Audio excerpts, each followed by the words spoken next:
Good afternoon. So I'm Jason Green, founder and general partner at Emergence. We are the venture fund that started focusing on SaaS 15 years ago. So we bleed SaaS. And we've been very lucky to have backed some of the iconic companies in the space. Salesforce, Yammer, Box, Viva, SuccessFactors, and of course, Gusto and Zoom, which are represented here today. I was lucky enough to also be an investor in Jason Lemkin's company back in the day at EchoSign, and super proud of what he's done to take his learnings from that experience and build this incredible community, the SaaS community globally. So really proud to be here, our 5th year at SaaStr. So first of all, thank you both for joining us. These are two amazing executives. Jason asked me to find the 2 best marketing executives that I could to talk about how to generate more leads for your company. So who's a founder in the room? Can I see a show of hands? Okay, keep your hand up. No, keep your hands up if you want more leads for your business. Okay, everybody else leave. So you're in the right place. And we are super excited to have 2 leaders who have been at the helm of creating literally hundreds of millions of dollars of enterprise value, maybe billions in the last few years. It wasn't that long ago when we invested in both companies, they were less than 10 million in ARR, and they're well north of 100 million today. So I think there's a lot of lessons to be learned. Hopefully you will today walk away with some very tangible takeaways of what you can do to accelerate your business. Just to jump right in, since we have limited time, I love to ask always one get to know you question. So Janine, you have been in the web conferencing industry broadly for a long time. You started at WebEx and then Cisco and obviously with Zoom for the last 4+ years. First of all, why web conferencing as an industry? Have you dedicated so much time to? And then why Zoom? What attracted you to that opportunity?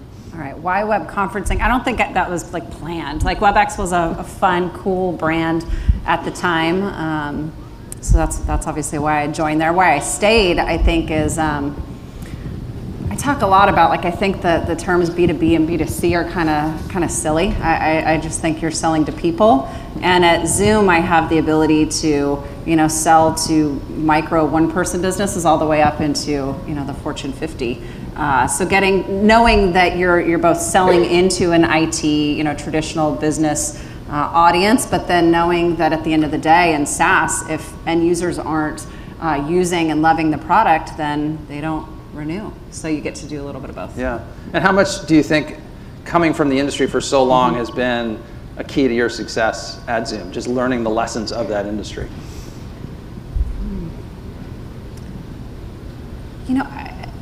I think it goes back to some of the fundamentals of how we do marketing around, I take a very practical approach to what we do at Zoom and the way we market Zoom. So I think ensuring that you understand that people don't wake up in the morning and think about your brand. I hate to break it to anyone in this room, but they're not going to do that now and probably for a very long time. So frequency is a big play. So continuing to think about the whole cycle and the whole funnel, or however you describe it, stays super important. Cool.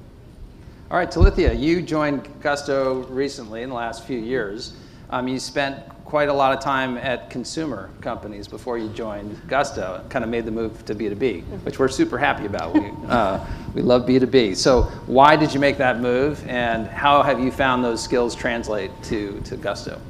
Definitely was looking for a new challenge, but I also had a hypothesis which I think has borne out to be true, which is there are some ways in which B2B is very far behind B2C marketing. So I agree completely with Janine that at the end of the day, you need to know what you're selling, to whom and why they would pick you. And you need to always think about sort of collapsing the time and space between the customer you want and your company. So those things definitely translated. I did need a pretty big decoder ring, just for the lingo. And then I also, what was new to me that I'm still adapting to is the high touch sales process and how much institutional effort has to go into making that happen.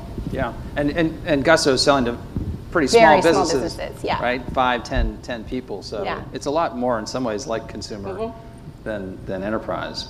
So today we're going to talk about generating leads, and I think we're going to break it into 3 sections.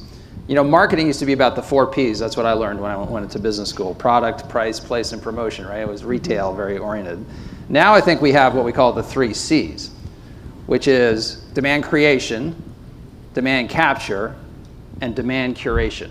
So we're going to talk about the 3 Cs today, and we have lessons to really apply to each of those key buckets.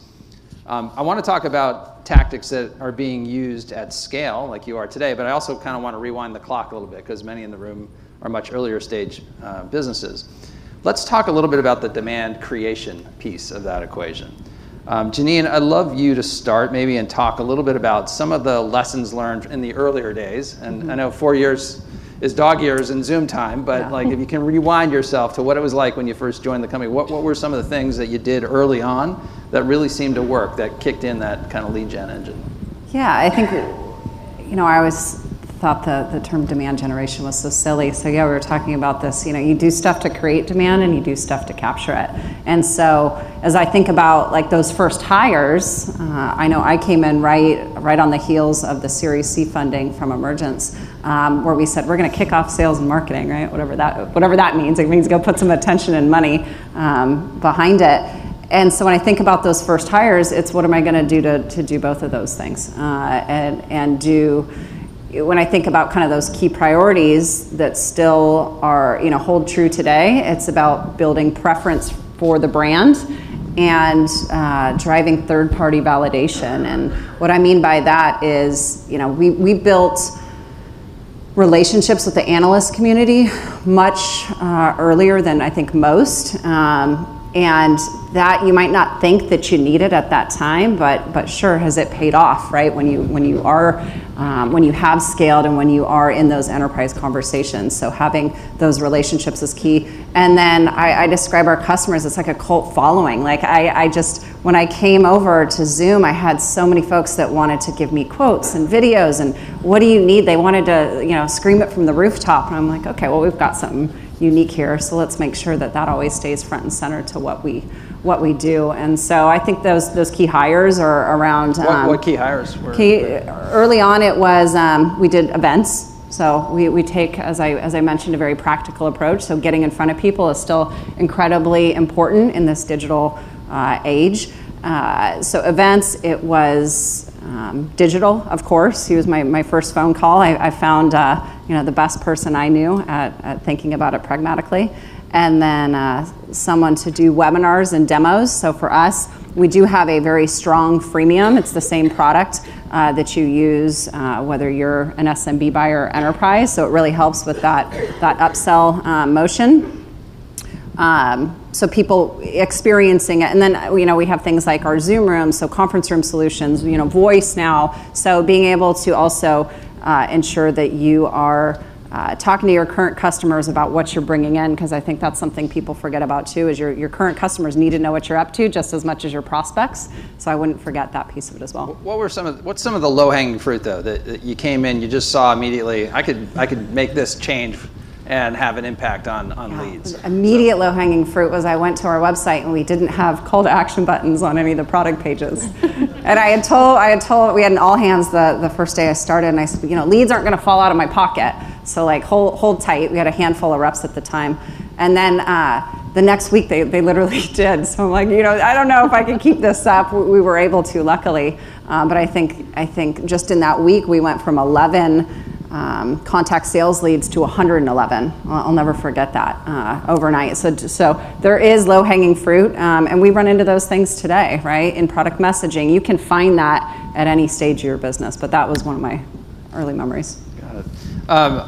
You know, we all see the Zoom billboards everywhere now, in airports and everything. So can you talk a little bit about, like, if my early stage startup came to me and said, we're going to be buying billboards, I'd be like, well, that's not quite the spending that you talked about when we invested. So why did you guys do that? How early did you do something like that? And how did you know if it was effective, if it was worth it? Very early, actually.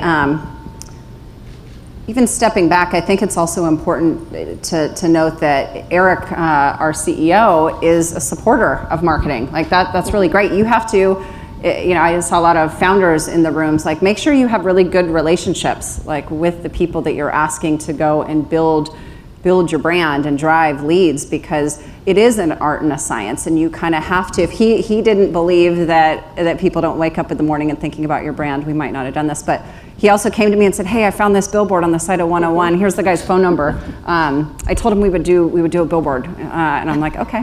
So we took that and built off of it. But it actually came around Dreamforce. Like we knew we had to have a significant. I started in March, and obviously we know the time frame in the fall around Dreamforce. And I'm like, I just, to spend $500,000 or $1 million on one singular event was so much at that time. But I said, well, we have, a couple 100,000 people coming to the city, so let's surround the event. So we did things like BART and SF. I think that's when we got our first SFO ad. We did Muni. Like, buses weren't cool back then. They're sure cool now. They have a waiting line there. And then like the Moscone parking garage. So we just really thought outside the box. And guess what? Like, that media doesn't cost a lot of money, right? And I could have gone and put that into a digital campaign. So making sure that we had both. I mean, obviously we were starting to invest in search and investing in digital, but we had a good balance. Yeah. Well, being a freemium product obviously helps Yeah. a lot in terms of just, you want people to try that product. Yeah, That's and then part of build the a fun, preference right? for it. And Yeah. build a preference. So Tolithia, you joined Gusto a couple years ago. I've been amazed at the impact that you've had on that company, and particularly around the organic inbound interest in that company. So tell us what you saw when you got there, and tell us what you've done over the last few years to really move the needle. Yeah, I saw a lot of activities, a lot of motion, no progress, is what an old CEO of mine used to say. And what we did on the content channel specifically is really instituted a product mindset, which many of these founders are probably product people, so they can probably relate to this, which is, if you're going to try to generate inbound demand, you should be creating content that actually provides value to the user, the reader, when they get it. It sounds so simple, but I think a lot of people start instead with volume and technical SEO rather than the actual content itself being valuable to who you're trying to speak to. Meaning just trying to drive people to the website. Exactly. Yeah, rather than just like the content itself should deliver something. This is a little bit like a freemium model, and that extends, sort of democratizes our brand value proposition to the consumers of that content. And I hired an up-and-comer with Fire at the I had to kind of go out on a limb, so other execs wanted us to look for someone who'd sort of been there, done that. HubSpot, Shopify, etc. We all know those stories. But I feel like organic strategies are all pretty custom to your business and the people that you're trying to attract. So it was more important for me to hire somebody who just had incredible fire in her belly and was ready to rock. So both of you have used the term authenticity, I think. Talk to us a little bit about what that means, and where have you gone astray on authenticity that actually didn't play out as you hoped? Yeah, when I think about what didn't work is we have great Zoom advocates out there organically. So in the spirit of Zoom, we try and double down on things when they're working well. So we're like, okay, we're going to programatize it. We're going to find a tool. We're gonna go, and this is going to explode. And it completely fell flat. I think because it just was not natural. And then I look and I'm like, well, we don't need this. Let's just continue doing what we're doing here. But in terms of I think truly, people can see straight through you if you're not authentic. And I'm a firm believer, whether you're thinking about work, home, wherever in your life, that expectation setting is absolutely key. And so for us, it's like the more that we can under-promise, over-deliver, you continue to build a really great, authentic relationship with your customers and prospects. It sort of relates to a conversation we've had. When I came to Gusto, we spent a lot of time talking with our customers. It's a truly customer-centric company, naturally and completely, to figure out what to do next, where to find new customers, how to develop the product, all the things that are really important. But we weren't talking to the external market. So we were in that siloed mindset of trying to understand the people that we'd already convinced to become our customers. And so bringing back the core discipline of market research to tech companies is something I'm pretty passionate about and had a lot of conversations with people about. And I think that Is that like focus groups, or when you say that, what do you mean by Oh, that? I don't do focus groups, no. like qual and quant. So still you're having conversations to start to understand and tease out the emotional realities and the triggers behind somebody's need for your product. And then from there, you'll do a quant survey typically. So the qual that I really prefer is ethnographies, where you send your researcher into the environment of the customer, the potential customer, and they have deep conversations, but they're not UX research conversations. They're more what's the general context that you live in and that you operate in on a daily basis that would be the precursors for the needs that our company can fulfill. And then what are the emotional ramifications of how you sort of might make a decision. And in our business, especially for small businesses, there's just not a lot of room for error in the purchase decisions they make. So give us an example with Gusto. Like what is the emotional connection that you were trying to make for those decisions? Well, we worked with this great research firm, and they were talking to our customers. So of course, wanting to build a brand that's aspirational and positive, I send them on this mission to go and ask a bunch of small business owners and managers who run teams, how do you think about helping your team thrive? Because we don't just help our customers pay people, we help them with benefits and retirement savings and also HR tools and experiences.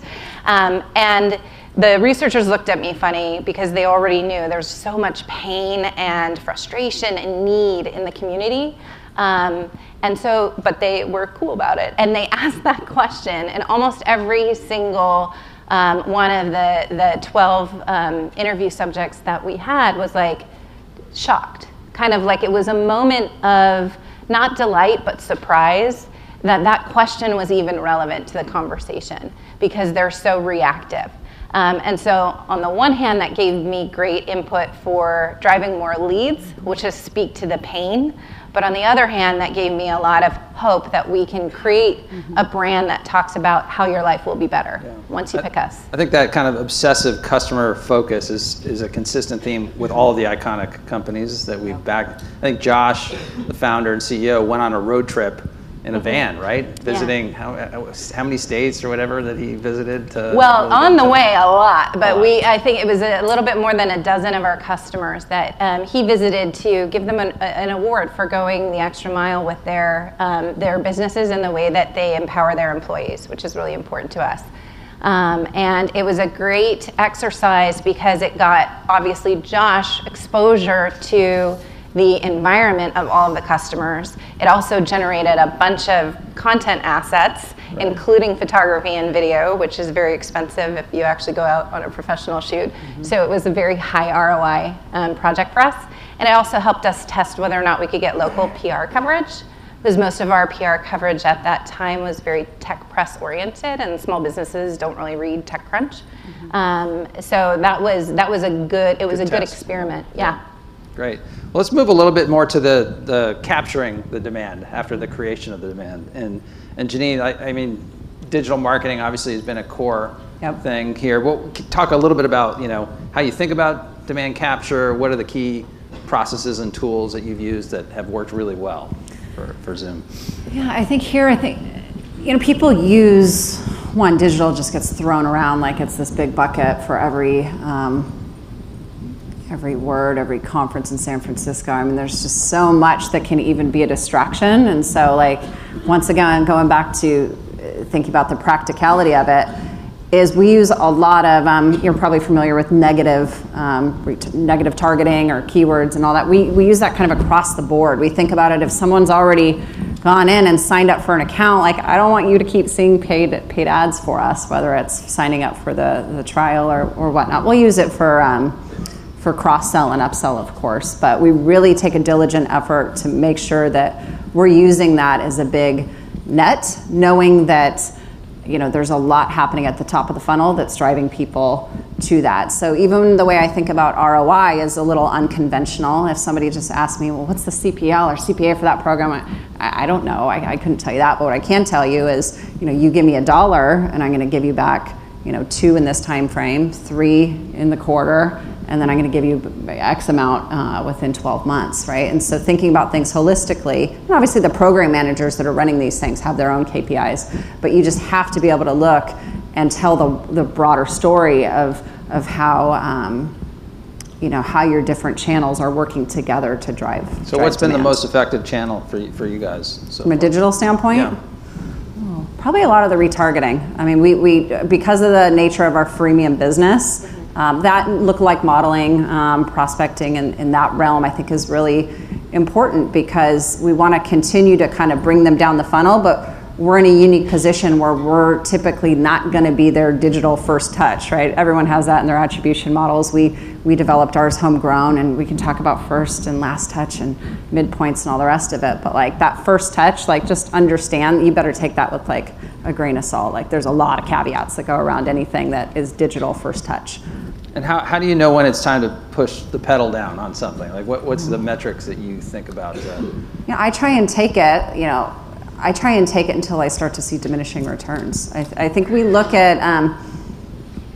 So keep spending more until you see the ratio going down of productivity. Yeah, I mean, if you're in the position where you can do that and you're investing, like I'm a big believer in frequency. Like don't do a little bit because you may as well do nothing, right? It's just, you have to commit. You have to, look at your key KPIs, whether it's people searching for your brand. Don't forget to look at people searching for the category. I've talked to people that are like, well, my brand isn't going up. And it's like, well, is your category? And they're like, yeah. It's like, well, then keep doing that, right? And then think about what else you can add into that mix.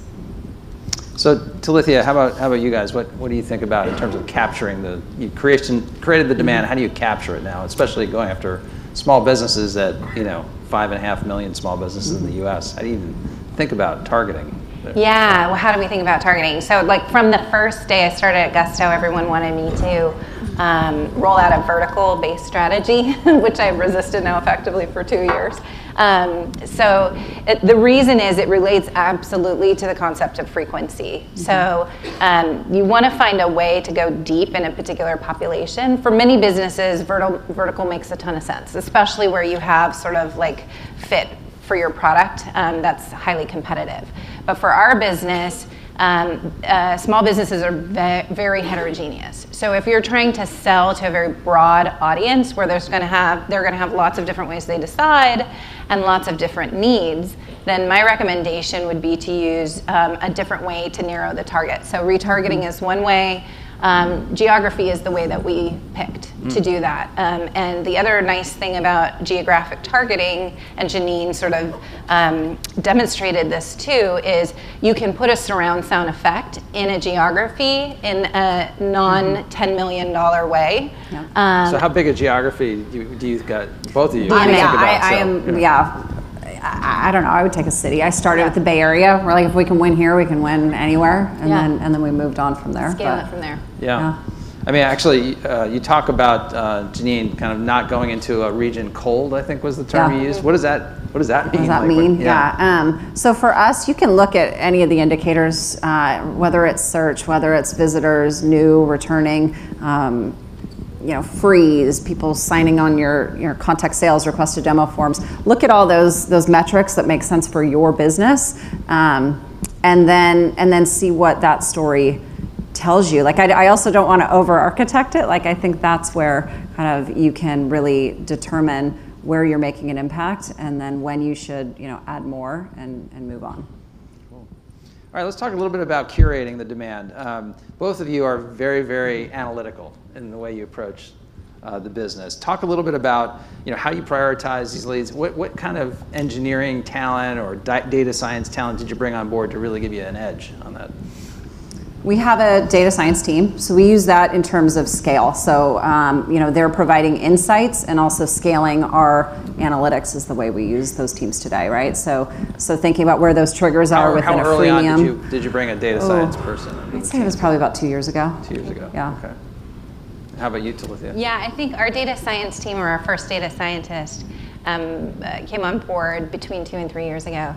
And I can't stress this enough, so both in terms of velocity of lead creation and capture, and ultimately curation, conversion, and value, The most unlocking thing that we did in the last 2 years was build our own lead scoring model, lead prioritization model that immediately predicts conversion probability and then lifetime revenue. And almost everyone here probably uses something like that, but I think we tend to use that for prioritization with sales. But what you really want to use it for is daily optimization of your lead generation campaigns. Yeah, you said daily optimization for prediction of future value. Yeah, exactly. A mouthful, but what does that mean exactly? It means that every day the performance team predominantly, but also the organic team can compute the future revenue of their activities from the day previously. So in SaaS, we always kind of are governed or mostly governed by CAC payback. But in addition to that, we're trying to build subscription businesses that have compounding value factors. Mm-hmm. And so if you limit yourself to whatever it is, 12-month payback, you're going to leave on the table growth strategies that are going to make you a vastly more valuable company 3, 4, 5 years down the line. Mm-hmm. So being able to convince the business to give me a little leeway and have my team really making decisions on a daily basis about that future value really helped us pick up the speed and pick up the volume in terms of the leads. The thing I was struck with was how much you focus on learning and iterating every day on that process. And I think a lot of us thinking, quarters or months, but daily is a whole new level. I think of daily and 3 years. Daily in 3 years. Yeah. How about you, Janine? How do you think Daily about in 3 years? How do you think about prioritizing all of those leads? I think for us, it's really going to depend on the segment. Like what we do up market with our majors and enterprise teams is going to be very different than what we do down market with our SMB. We hold back a lot. We also, I'm a big believer that words matter. We don't use terms like MQL and SQL. Like that sends a message to your sales team that marketing thinks something's important, and I know there's lots of rationale for those things from a practical term, but so what do you use? We just send over leads and we hold them back until we've all agreed that this is something that somebody in that segment, and there'll be different rules by segment, and we'll continue to nurture them, send them to webinars, demos, et cetera, until they're scored high enough to come through, right? So spending 20 minutes on one of your product pages, obviously adds to that score, and we'll then bump that up, and it'll knock on a sales rep and say, hey, I'm a lead that's doing something right now. Focus on me. Yeah. The relationship also between marketing and sales is so critical in these companies. Maybe just talk for a minute about that relationship. What did you do to really maximize the ability to communicate effectively? And that's another good topic of metrics, like for instance, that you guys share to communicate success or not. Yeah, I mean, Greg, our head of sales, and I have shared metrics. Like I have revenue targets. I'm thinking about, what is the MRR? What is our year-over-year revenue growth going to look like? And sure, we have leads and we track those, and we all agree. We also agree together what those lead goals are going to be by segment. How many leads per rep makes sense? And I think you have to do that collectively, because if you just kind of go and say, okay, here, it's one of those early lessons you're learned, right? Bring people in the beginning, and they're going to want to be a part of that success. So I think whether we're thinking about FY20 planning or a lead goal for a segment for a quarter, we're working together early. But that relationship is key. I had the benefit, I knew Greg from WebEx years ago, and so we had a trust that we could build on. And Tolithia, you came in new to the team. How did you build that relationship with? Get him more leads. I mean, get him more leads. Okay. But really, honestly, definitely passionate about iteration and learning and constant optimization. But one of the things I observed that was low-hanging fruit to be cleared was not enough communication between marketing and sales. But then also, when we weren't delivering good lead volume or quality to sales, we would fall back on the defense of we're just learning. And that was not the right way to partner with the sales team. And so instead we said leads before learning. Still learning, but leads before learning, which became like a little bit of a catchphrase that caught fire. That's awesome. Well, I'm sure we could talk about this stuff for hours. One thing I wanted to recognize is these two folks are not just great marketing executives, they are great business leaders. And when you're looking to hire that great marketing executive, have somebody come in that thinks about owning the whole business and making the business successful. That, to me, is the biggest differentiator that I've seen that you guys have made in the companies so far. And I thank you for everything you've done, and thank you for sharing some of those lessons with the audience. Thank you. Thank you.